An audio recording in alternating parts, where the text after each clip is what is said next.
Assalamualaikum warahmatullahi wabarakatuh.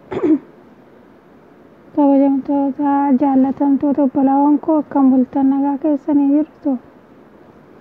Baga Rabbii subhaanahu wa ta'aalaa nagaan bulfatee waan isin ga'e bakkum jirtan nagaa fi rahmanni Rabbii si waliin haa jiraatu. Bariin kun barii keerii, barii rahmataa, barii riskii, barii gammachuu, barii tokkummaa Rabbii nuuf haa godhu. Rabbiin yaada muraada keenya hunda keenyaaf haa guutu. Warri soomaa jirtan Rabbi isinirraa haa qeebalu. Warri gaafa sagaleetii fi kudhaniin soomnee yaa kaleessa fi har'aa guyyaa baaqatii hidhata soomaa Rabbi isinirraa haa jaallatu. Yaa guyyaa lamman kana soomuun dirqama keenya yaa sunnaa cimaadha yaa waajibas ta'uu baatu. Rabbiin nurraa haa qeebalu hunda keenyarraa iyyuu. Rabbiin nu jaallatee hojii keenya kulli nurraa haa jaallatu. Rabbiin dilii keenya xiqqaa guddaa irra nuu haa taru. Ka beekaa hojjenne ka itoo hin beekin hojjenne ilma namaa ta'e namni waan balleessine ka hin dogongorre hin jiru Rabbi subhaana malee subhaana. Qulqulluun Rabbi tokkicha Khaaliqus samaawaati wal ardi isa tokko isa qofaa. Ka waa hundarraa iyyuu qulqullaa'e jechaadha subhaana. Kanaaf dilii gugurdaa yoo ta'uu baate dilii xixiqqaa Rabbiin namarraa araaramaa qaba. Waggaa kanaas waggaa dhufuus jedhani. Allahu akbar. Gammachuun kana caalu maaltu jira abboo? Rabbiin dilii keenya xiqqaa guddaa nurraa harcaasu. Rabbiin jannatal firdawsiin nu haa gammachiisu. Dunyaa akhiraa Rabbiin nu haa nassaru. Nasrii ganda lammanuu feenaa Rabbiin nuuf haa kennu. Bakkum jirtanutti Rabbiin isin haa tisku. Aafiyaa bareedduu ni'imaa Rabbi nuu kenne kana Rabbi walitti nuuf haa dhaabu. Rabbi aafiyaa keessan kan isinii kenne walitti isinii haa dhaabu. Aafiyaan kun namni qaldiisi'a. Nama aafiyaa qabu wallaahi waan nabe hin qabu jechaadha. Waan fedhe hin qabaattanii fooqii akkamii mana akkamii soorata tojjaa Rabbaaf yoo taatan yoo aafiyaan hin jirre gammachuunis hin jiru. Bakka jiruun nama jibbisiisa jechaadha. Allahu akbar. Kanaaf Rabbiin aafiyaa keenya nuu kenne bareedduu kana walitti nuuf haa dhaabu. Kan dhukkubsataa bakka bakkaa cinqamaa jiru Rabbiin haa fi'u. Meeqa mana kimiitti kana algarratti ol deebi'ee nyaata fuudhee afaan keewwachuu dadhabee cinqamu. Kan opereeshinii ta'ee kan hafuura bahachuu dadhabee oksijiiniitti kaa'an meeqa jira. Allahu akbar. Garuu nuti ni'imaa aafiyaan beeknu gaafa nu qabe malee. Wallaahi ni'imaa aafiyaa kan namni hin beeku gaafa nama qabe malee subhaana. Asumaanuu immoo waan isin jechuu barbaadu subhaanallah warri chaarjii moobaayilii kana sakkaatanii achumaan raftan irraanfattanii of eeggadhaa. Of eeggannoo guddaa har'aa hojjettuun koo bira hojjedhu ollaa kana nama furtu du'e naan jette. Innaa lillaahi wa innaa ilaihi raaji'uun. Chaarjii irra godhanii rafanii abbaadha limaan sadii akkatti dhumanii balballi bakka itti fanadda'ee chaarjii moobaayiliin ta'e qalbiitti ilaallu kana akkatti kifilii irra kaa'anii dhaqanii rafanii kutaa tokko keessatti achumaan arfanuu dhumanii mammadaanii itti fanadda'ee achumaan mana keenya geessanii numsana bakka keessaa baatee ruhiin jedhan. Innaa lillaahi wa innaa ilaihi raaji'uun. Yaa ogaa jalee Rabbii dhufnaan hanqisuun dabarsuun hin jiru. Gaafuma Rabbitti nu qaddaretti deemna. Garuu Rabbii nu haa tisku yaa obbolaawwan imaanaa. Rabbiin najaa nu haa baasu. Balaa akka malee Rabbi najaa nu haa baasu. Moodal fujaa Rabbi najaa nu haa baasu. Rabbi kaatimaa nu haa tolchu. Hunda keenya iyyuu jechaadha. Kanaaf warri chaarjii sakkaatanii achumaan gadi hirkattanii reemni isin qabu kun Rabbi keessanii Rabbi isin haa tisku eeggadhaa. Yeroo raftan cufaatii rafaa. Sokkeettis cufaa. Chaarjis cufaa. Wallaahi hedduu waan akkana balaa Rabbi najaa nu haa baasu. Laa ilaaha illallah. Wallaahi hedduu tokko qalbii namaa cabsa nama naayisaa. Namni afur kun daqiiqaa tokko keessatti saayii tokko keessa hongootii nama afur amrii ta'uu jecha subhaana Rabbitti waan hunduu laafadha. Nuti jabaate malee duuti kuni subhaanallah waan fagoo jirtu seenaa nama fayyaa qabnu waan ganaa dulloomnee bakka ganaa turree duunu seenaa wallaahi ajalli rabbii dhufnaan immoo sa'aatii keenya dabarsu hanqisuu hin dandeenyu jecha rabbi kaatimaan waa tolchu yaa isaan rabbiin kanumaan duutu yaa rabbiin ganaa muqaddaree fi subhaanallah eeggadhaa warri chaarjii moobaayilii sakkaatanii achumaan raftanu namni gariin samaa gurratti kaayee chaarjiitti baay'ee achumaan rafa yeroo raftanatti aslan doktorri jaartii mana tokko dhukkubannaa ishiin bira jedhu ji'a lama yoo mana keenyatti ji'a lama ji'a sadii akkana mana keenya ciifna doktora gugurdaa kamiituu bakka dhufe jaartii kan laalaa jaartiin kun yoo torban lamas torba sadii ciifte wajjumaa hin achi galaa jechaadha sana ammallee yeroo nan ijaasaa biyya galuu raftii biyya galuu amrii taate rabbi rahmataa godhuu fi jaartii maananyaa akkamiituu akkami salaata ishii jaallattu salaata sunnaa waajibaa ishiin darbu allahu akbar rabbi rahmataa godhuu namni gaariin yoo du'e isinum yaadatama namni gadheenis gaanii namni kun waanuma irratti jirutti namni yaadata yaa irra caalaa ammoo yoo keerii hojjetannee deemnee nu fayyada mataa keenyaafis yoo waan kayya tokko asirratti dhiibne deemnee namni sittiin nu yaadata jechaadha laakiin ebeluu du'eedhaan intala bareetti sana namicha baay'isa sana intala bareetti baay'eetti sana namni namaan jedha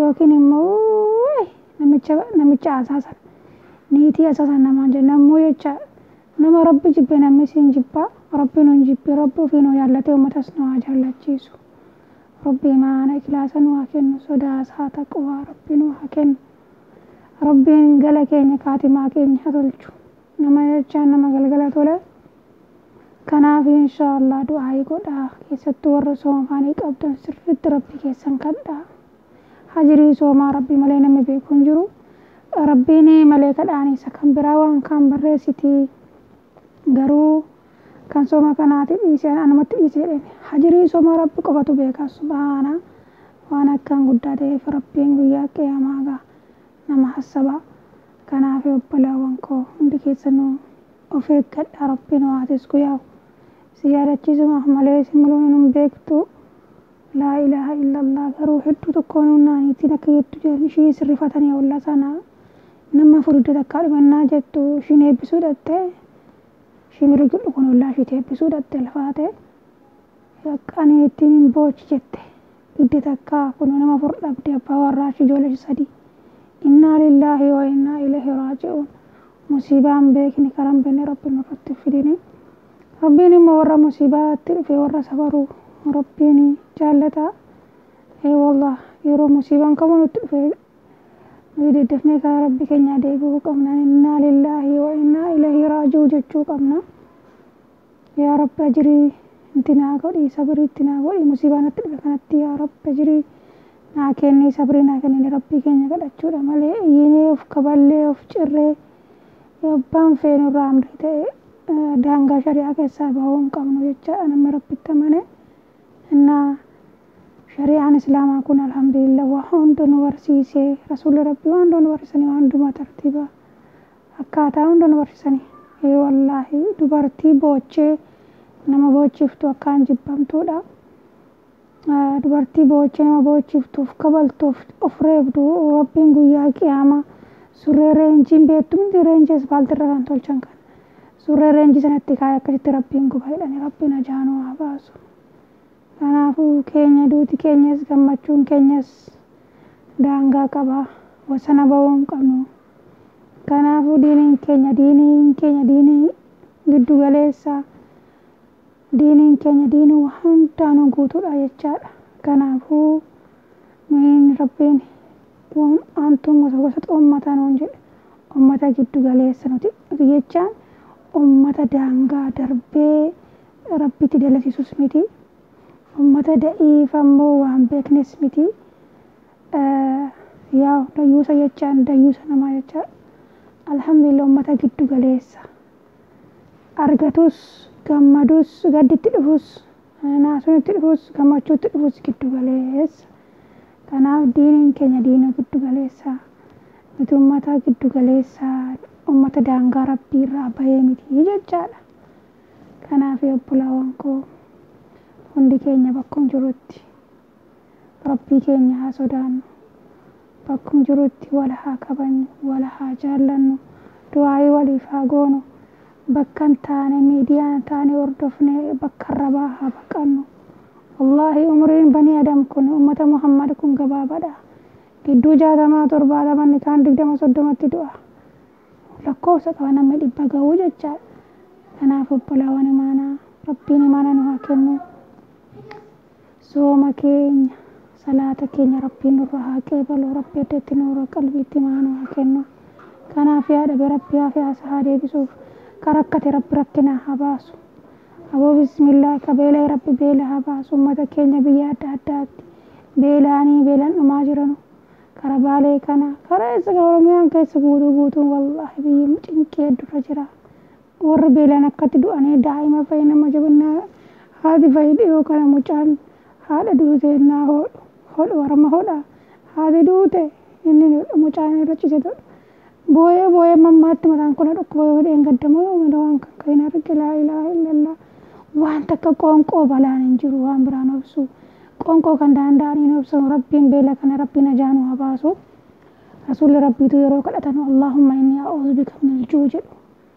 Allahumma inni a'uudhu bika minal juu. Wallaahi rabbiin beela akka malee rabbiin ajaanu haa baasu. Rabbiin rakkina akka malee ajaanu haa baasu. Rakkinni kun fatanaadha yaa obbolaawwan ko rabbiin dunyaa kaan uffatanii rabbiin nasrii ganda lammanoo nuuf haa kennu. Rabbiin nu jaallatee hojii keenya kulli nurraa haa jaallatu. Imaana taqwaa sabaata rabbiin nu haa kennu. Rabbiin dunyaa ittiin diini kaddamnu nuuf haa kennu.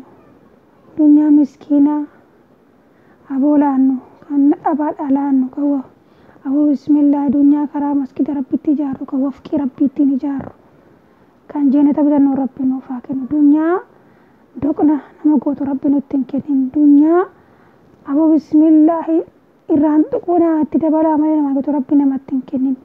Dunyaa halaalaa rabbi namaa kennee dunyaa khayrii rabbi namaa kennee karaa khayrii kanatti baafachuun qalbii miti. Wallah namni waa qabu qabana isaatiin jeenata bitata. Maaliif rakkataa bira dhaabata masgida rabbii ijaara wafqii ijaara quraana bitee kenna yatiima gargaara beelaa gargaara.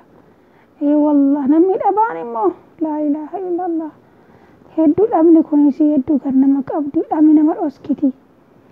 Namni waa dhahe fuuldura namaa dhaabata rabbi fuuldura isaa malee fuuldura namaa dhaabin aamin jedha obbolaawwan.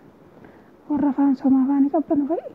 Wallaahi sooma giroo ni jedhaati aamin jedhanii jedhaa du'aayii godhaa zikirii godhaa. Oduun baay'isina naman hamatina sooma keenya salaata keenya guyyaa qiyaamaa namaa keenya ibiddatti darbatamu rabbiin ajaanu haa baasu. Wallaahi namarraayyuu jira jedha rasuulli rabbi.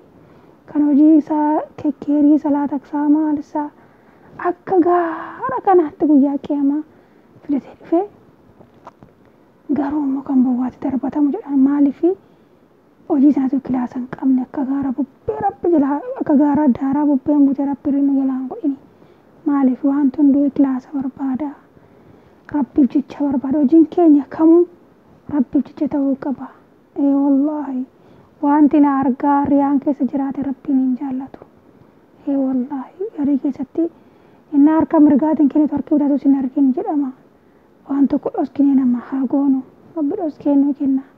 Guyyaa qullaa fuula isaa dhaabannu rabbiin dukkana keessa soo tokko balleessinuu arga. Namni amma rabbii la dhokatee danda'u jira hin jiru. Subhaana qaaliqus samaawaati wal ardi. Kanaaf quwwaan kaasaati inni guddatee jiran inni guddatee subhaanal malikul haqqu. Kanaafuu qaaliqal qawniin rabbiin keenya qaaliqus samaawaati wal ardiin imaana nu haa kennu. Shirkii xiqqaa guddaa najaa nu haa baasu. Addatti nuura qalbiitti imaana rabbi nu haa kennu. Toohida kanarratti rabbi sabaata nu haa kennu. Warra toohida kana qarrifaadhaan cimee qabatee wallah sarratti du'u rabbi nu haa godhu. Namni toohida qabu waan nagaan qabu. Kanaafuu wala harmaa rafiifan sabrii hobsa haa barru du'aayii waliif haa goonu. Yeroo ati du'aayii nama tokko goote malee kan rabbii aamiin siifis waan akkasii rabbiin haa godhu. Aamiin walakum misla malee kan namaan jetti du'aayii namaa gochuu haa guddifnu. Du'aayiin ukabaadatii akka jedhan sallallahu alaihi wasallam du'aayiin namni du'aayii namaa gochuu baay'isu du'aayii afaan namaa zikirii du'aayii kana afaan namaa baruu leenji'uun niimaa guddaadha fadlii guddaadha alhamdulillaahi rabbil aalamiin. Warra du'aayin isaa gaa arshii ol baatu rabbiin haa godhu. Warra du'aayin isaa marduuda taatee gaditti deebitu rabbiin hin taasisini. Kanaaf rabbi jecha hundi keessan sin jaaladha sin kabajaa. Nama caalammoo rabbiin subhaanaan isin haa jaallatu. Geerii keessa naa oolaa guyyaa gaarii du'aayi godha. Geettuu irra caalaa wanti dhufeefi subhaanallah nama furtu du'e naan jennaan ittiin kun qeeqa nama cimasaa chaarjii minna raftu bilbila chaarjirra goote rafin kun nama furtu du'e qeeqa naan ittiin naan jettu narrifadhee subhaanallah narrifadhee egaa mana kimi keessanii na sodu'an jette laa ilaaha illallah rabbiin kaatimaa keenya haa tolchu. Rabbiin aboo bismillah du'a akka malee bala akka malee rabbiin najaanuu haa baasu balawwan himaa hundi keessa rabbitti sin jaaladha. Assalaamu alaikum wa rahmatullaahi wa barakaatuh.